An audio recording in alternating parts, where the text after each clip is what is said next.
আসসালামু আলাইকুম। কেমন আছেন সবাই? আশা করি ভালো আছেন। স্বাগতম সবাইকে আমার টি-শার্ট ডিজাইন জোন ইউটিউব চ্যানেলের পক্ষ থেকে। তো আজকে টাইপোগ্রাফির উপরে একটা ডিজাইন করব, সেটা হচ্ছে বার্থডেকে ফোকাস করে, অর্থাৎ বার্থডে নিয়ে আর কি ডিজাইনটা করব। তো আজকের ডিজাইনটা যারা মোটামুটি ডিজাইন পারেন এবং স্টোরের জন্য বা ডিজাইন করেন অথবা করতে যাচ্ছেন তাদের জন্য অনেক হেল্পফুল একটা ভিডিও হবে। আশা করি শুরু থেকে নিয়ে শেষ পর্যন্ত দেখবেন। যদি মনোযোগ দিয়ে দেখেন তাহলে অনেক কিছু শিখতে পারবেন। তো চলেন শুরু করা যাক। প্রথমে আমি এখানে টেক্সট নিয়ে রাখছি, দেন হচ্ছে কিছু কালারকে আমি কারেকশন করে রাখছি, কারণ এগুলো কারেকশন করতে গেলে দেখা যায় যে অনেক লং টাইম হয়ে যায়, আর লং টাইমে ভিডিওগুলো সবাই আসলে দেখতে চান না, যার কারণে অল্প সময়ের মধ্যে আমি যতটুকু পারি দেখানোর জন্য চেষ্টা করি। তো চলেন তাহলে শুরু করা যাক। আমি আমার টেক্সটগুলোকে আমি প্রথমে এখানে নিয়ে আসলাম একটা কপি করে, দেন হচ্ছে আমি আমার এই টেক্সটকে 4টা লাইনে মূলত আমি এখানে ভাগ করে নিছি। তো আচ্ছা, দেখেন আমি এখানে একটু যদি আপনাদের বিষয়টা বুঝিয়ে দিই। দেখেন এখানে মূলত আছে কি, January is my birthday month, you the whole month. অর্থাৎ এখানে বার্থডেটা ঠিক আছে, এটা হচ্ছে মেন, যাকে ফোকাস করে আমরা হচ্ছে এই টি শার্ট ডিজাইনটা তৈরি করতেছি। বাট সেটাও আছে আবার কার, জানুয়ারি মানে এখানে কি, অর্থাৎ যার বার্থডেটা অর্থাৎ যার জন্মদিনটা হচ্ছে মাসের মধ্যে, অর্থাৎ 12টা মাস আছে তার মধ্যে জানুয়ারিতে, এটাকে তাকে ইন্ডিকেট করা হয়েছে। ইভেন কি এখানে যদি আপনারা চান ইয়ার কোনো জায়গায় উল্লেখ করে দিতে পারেন যে 1900 সামথিং, যে কোনোটা ইয়ার দিতে পারেন, তাহলে এটাকে আরও করতে পারবেন। তো এখান থেকে আমি যে ডিজাইনটা করবো এটাকে মূলত বলে স্কেল আপ ডিজাইন। অর্থাৎ একই মডেলের একটি ডিজাইনকে রেখে আপনি একই মানে একটু একটু চেঞ্জ করে, একটা ডিজাইনের মধ্যে সিম্পল একটু জায়গায় চেঞ্জ করে আপনি কীভাবে আরও মানে অনেকগুলো ডিজাইন করতে পারেন তার একটা আইডিয়া দিব। আশা করি অনেক হেল্পফুল হবে আপনাদের জন্য। তো এখানে আমি আর একটু ক্লিয়ার করি, সেটা হচ্ছে দেখেন এখানে আজ মূলত আছে হলো জানুয়ারি। তাহলে দেখেন আমি এই সেম ক্যাটাগরিকে রেখে এই জানুয়ারির জায়গায় যদি আমি 12টা মাস আছে সেই মাসকে আমি দিয়ে দিই, তাহলে কিন্তু এখানে আমার একটা ডিজাইন থেকে আমি 12টা ডিজাইন কিন্তু করতে পারবো। তো ডিজাইনটা চলেন আগে করি, তারপরে আপনাদের সাথে আমি আরও ডিটেলসে আলোচনা করার জন্য চেষ্টা করব। তো প্রথমে আমি আমার ফন্টকে সিলেকশন করে নিই, এজন্য আমি এগুলো একটু জুম করে নিই তাহলে একটু সুবিধা হবে আমার জন্য। যেহেতু বার্থডে, সেই কারণে এখানে আমি প্রায় স্কিপ টাইপের ফন্টগুলোই ব্যবহার করব। দেখি কোনটা ব্যবহার করা যায়। একটা বাবল নামে একটা ফন্ট আছে, বাবল, এটা একটু বোল্ড টাইপের। হ্যাঁ, এটাকে ইউজ করতে চাচ্ছি। সমস্যা নেই, ফন্টের নামগুলো একটু পরে দিয়ে দিব। আরেকটা মেবি মিল্কি নামে একটা ফন্ট আছে, মিল্কি, মিল্কি, আচ্ছা ওকে, মিল্কি। দেন হচ্ছে এটাকেও সেম ফন্টে আমি রাখতে চাচ্ছি, সরি এটা রাখবো। আর এটা যেহেতু পরে মাসের নাম হবে, এখানে আমি এক্সপ্লোরার ফন্টটা ইউজ করতে পারি, দেখি কেমন হয়। হ্যাঁ, এটা ইউজ করা যাবে। তো প্রথমে আমি এগুলোকে একটু ক্রিয়েট আউটলাইন করে নিই আমার একটু সুবিধার জন্য। দেন হচ্ছে এটা সাইজটা একটু ছোট করে রাখি, দেন বার্থডেটাকে একটু সাইজটা বড় করে দেই। কন্ট্রোল আর দিয়ে আমি রুলারটাকে নিয়ে আসলাম, দেন হচ্ছে এটার অ্যালাইনটা একটু ঠিক করে একটু গাইডটা দিয়ে নিই, কারণ হচ্ছে এটা হচ্ছে মেন। এখানে একটা গাইড নিলাম, দেন হচ্ছে এখানে একটা গাইড নিলাম। সো এবার আমার সব ফন্টগুলোকে আমি এটার সাইজ করে রাখবো, এটার সাইজটা একটু জুম করে নিলাম। আচ্ছা ওকে, দেন এটার সাইজটা একটু স্কেলের সাথে ঠিক করে নিচ্ছি, দেন হচ্ছে এতটুকু। সো অ্যালাইন ওকে, দেন হচ্ছে এটাকে আমি একটু উপর দিকে নিয়ে আসি এতটুকু, দেন হচ্ছে আচ্ছা ওকে।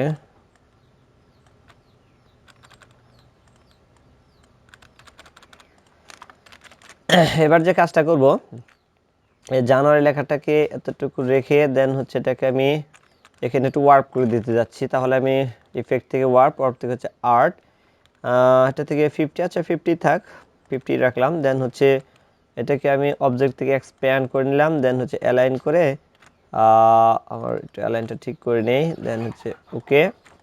এটার সাইজটাকে মেবি আমি এই পর্যন্ত ঠিক করে দিলাম। সো হয়ে গেল। তাহলে এগুলোকে আমার একটু নিচের দিকে নিয়ে আসতে হবে, মেবি এতটুকু। এখানে আমি কিছু বার্থডের জন্য কিছু এলিমেন্ট অথবা ইফেক্ট ইউজ করতে চাচ্ছি, দেখি কোন ধরনের এলিমেন্টগুলি ইউজ করা যায়। তার আগে এটাকে একটু সাইজটা আমি একটু ছোটো করে রাখবো, হালকা জাস্ট এটাকে একটু ছোট করে নিলাম। দেন হচ্ছে এটার সাইজটা একটু উপরে করে দেই, এটাকে আর একটু উপরে করে নিলাম। ওকে, এবার এই পাশে আমি কিছু অর্থাৎ এই জায়গাটাতে কিছু ভেক্টর ইউজ করবো। যেন আমি একটা ভেক্টর ফাইল এখানে নিয়ে রাখছি। দেন হচ্ছে এটা আনগ্রুপ করে, আচ্ছা এখান থেকে মেবি এটাকে নেওয়া যেতে পারে। এটাকে কপি করলাম, দেন হচ্ছে এখানে কন্ট্রোল ভিতে পেস্ট করে সেটা এখানে নিয়ে আসলাম। দেন এটার সাইজটাকে আমি একটু বড় করে দিলাম, এটাকে ধরে দেন হচ্ছে এতটুকু একটু মিডলে অ্যালাইন করে নিলাম। দেন হচ্ছে এটার সাইজটাকে আরেকটু বাড়াবো। সো আচ্ছা আরেকটু বাড়ানো যাবে মেবি, আরেকটু যদি বাড়াই জাস্ট এতটুকু। সো ওকে, এবার এই বার্থডে লেখাটাকে আমি আনগ্রুপ করে দিলাম। দেন হচ্ছে এগুলা প্রত্যেকটা ফন্টকে আমি এক একটা কালার দেব। এটাকে এই কালারটা দিলাম, দেন হচ্ছে এটাকে একটা কালার দিব, এটাকে একটা কালার দিব। সো এটাকেও একটা কালার দেই, এই কালারটা। আচ্ছা এটাকে আবার সেম কালার, দেন এটাকে ধরে এই কালারটা দিলাম, এটাকেও এই কালার। আচ্ছা এটাকে লাস্ট এই কালারটাই দিয়ে দিলাম, এটাকে ধরে একটা কালার দিয়ে দিই। দেখি কোনটা দেওয়া যায়, এই কালারটা। আচ্ছা এটা আর এটা, আচ্ছা একটা কালার রাখলাম, এটা থাক। মান্থকে একটা কালার দেওয়া যাবে, আচ্ছা এই কালারটা রাখলাম। দেন হচ্ছে এটাকে একটা কালার দেই, এটাকে এই কালারটা দিলাম। তাহলে এটাকে আর একটু ব্রাইট কালার দিতে পারি, এই হলুদ কালারটা। আচ্ছা এটার সাথে আবার এটা ম্যাচিং হয়ে যাচ্ছে, তাহলে এটা রাখলাম। ওকে, তো মোটামুটি আমার কালারের কম্বিনেশনটা ক্লিয়ার করলাম, কিন্তু এই দুই জায়গায় কিন্তু কিছু ফাঁকা আছে বা কেমন যেন এই লাগতেছে। এগুলোকে আমি এটা ফিল আপ করার জন্য এখান থেকে আমি আরও কিছু এলিমেন্ট নিয়ে আসবো। এখান থেকে কি নিতে পারি, আর মেবি এটাকে নিয়ে আসতে পারি। এটা কন্ট্রোল সিতে কপি করলাম, দেন হচ্ছে কন্ট্রোল ভিতে পেস্ট। এটাকে দেখি কোন জায়গায় খাটানো যায়, এই পাশটাতেও। ওকে, এটাকে হ্যাঁ এই পাশটাতে খাটানো যাবে, জাস্ট একটু সাইজটা বড় করে নিতে হবে, মেবি এতটুকু। দেন হচ্ছে এতটুকু বড় করে নিলাম। আচ্ছা এই পাশে কিছু ভেক্টর নিয়ে আসি, দেখি এখান থেকে। আচ্ছা এই একটা ক্যাপ আছে, এটাকে নিয়ে যাবে, কপি করলাম। দেন হচ্ছে কন্ট্রোল ভিতে পেস্ট, এখানে একটাকে একটু ঘুরিয়ে নিতে হবে, জাস্ট এতটুকু। এখানে এটা থাক। বাস এখান থেকে আর যেটা করতে পারি সেটা হচ্ছে এই স্টারগুলোকে নেওয়া যাবে। আচ্ছা এগুলো স্টার।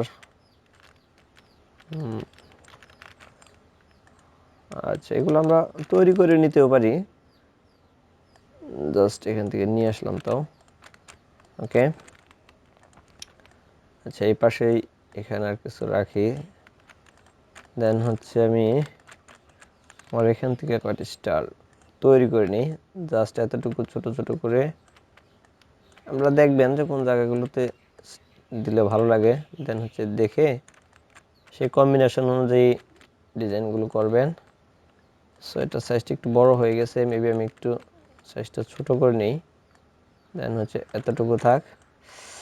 এগুলোকে একটু পজিশন অনুযায়ী সরিয়ে নিচ্ছি, জাস্ট এতটুকু। দেন হচ্ছে স্টারগুলোর সাইজ প্রায়গুলো সব এক হয়ে গেছে, জাস্ট আমি একটু ছোট বড় করে একটু কম্বিনেশন করে নিই। এটাকে একটু সাইজ ছোট করে দিলাম, এটার সাইজটা হালকা একটু ছোট করে দিব। দেন হচ্ছে এটার সাইজটা হালকা একটু যদি ছোট করে দেই, এখানে এটার সাইজটা হালকা একটু ছোট করে দেওয়া যাবে। সো এখানে এটাকে ছোট করে দেই।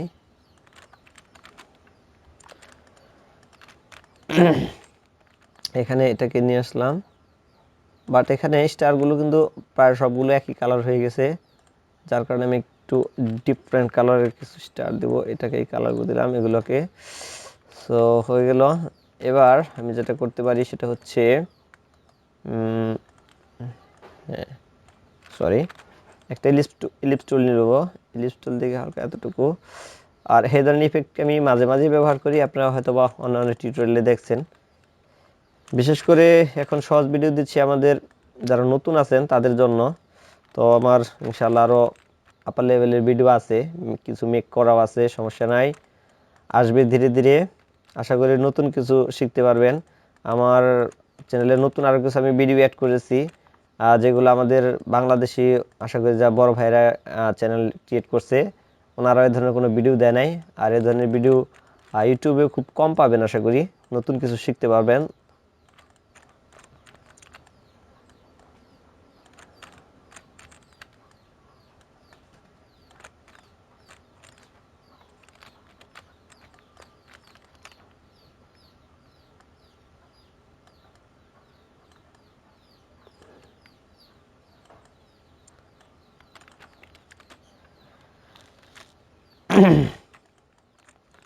এখানে একটা স্টার ব্যবহার করা যাবে, জাস্ট এখানে এখানে একটা, তাহলে এখান থেকে এই পাশে একটা দিয়ে দিলাম, এখানে একটা দিলাম, এখানে একটা, দেন হচ্ছে এখানে, সরি,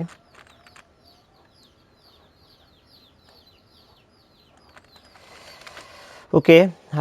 অল্প সময়ের মধ্যে একটা সিম্পল ডিজাইন করলাম, বাট আমি এখানে একটু বলতে চাইছিলাম যে স্কেল আপ ডিজাইন করতেছে। আসলে স্কেল আপ ডিজাইন বলতে কী বোঝায়? আসলে স্কেল আপ হচ্ছে, অর্থাৎ একই টাইপের ডিজাইন হবে, জাস্ট ডিজাইনের মধ্যে সিম্পল কোনো জায়গায় একটা ওয়ার্ড হতে পারে, অথবা একটা সেন্টেন্স হতে পারে, অথবা একটু একটু পার্থক্য করে যে একই মাপের যে আমরা ডিজাইনগুলো করি সেগুলো হচ্ছে স্কেল আপ ডিজাইন। দেখেন এখানে আপনি কী কী পার্থক্য করতে পারেন। এখানে মূল যে ডিফারেন্সটা সেটা হচ্ছে কিন্তু আমি যে মান্থ আছে, অর্থাৎ 12টা মাস আছে, সেই মাসকে ডিফারেন্ট করে আমি কিন্তু চাইলে এই সেম ডিজাইনের উপর আমি কিন্তু জাস্ট এই জানুয়ারির জায়গায় ফেব্রুয়ারি রাখলাম, তারপরে এভাবে প্রত্যেকটা মাসের নাম দিলাম যে মার্চ, এপ্রিল, মে, জুন, এভাবে দিয়ে আমি কিন্তু এখানে 12টা মানে স্কেল আপ ডিজাইন করতে পারি। আর এই ডিজাইনগুলো করতে কিন্তু বেশি সময় লাগবে না। বিশেষ করে যারা স্টক মার্কেটে অথবা পিইউডিতে কাজ করেন তাদের জন্য এই ডিজাইন অল্প সময়ে মানে এই স্কেল আপ ডিজাইন করাটা খুবই সহজ এবং সিম্পল। তো আশা করি তাদের জন্য অনেক হেল্প হলো। যদি আমার এই টিউটোরিয়ালটা ভালো লাগে তাহলে আমার ছোটো চ্যানেলটাকে সাবস্ক্রাইব করবেন এবং পাশে থাকা বেল আইকনটাকে পুশ করে রাখবেন। আর সামনে আরেকটা অবশ্যই নতুন ভিডিও আসতেছে আমার, ভালো কিছু শিখতে পারবেন আশা করি। সবাই ভালো থাকবেন, আজকে এই পর্যন্তই। তো আসসালামু আলাইকুম।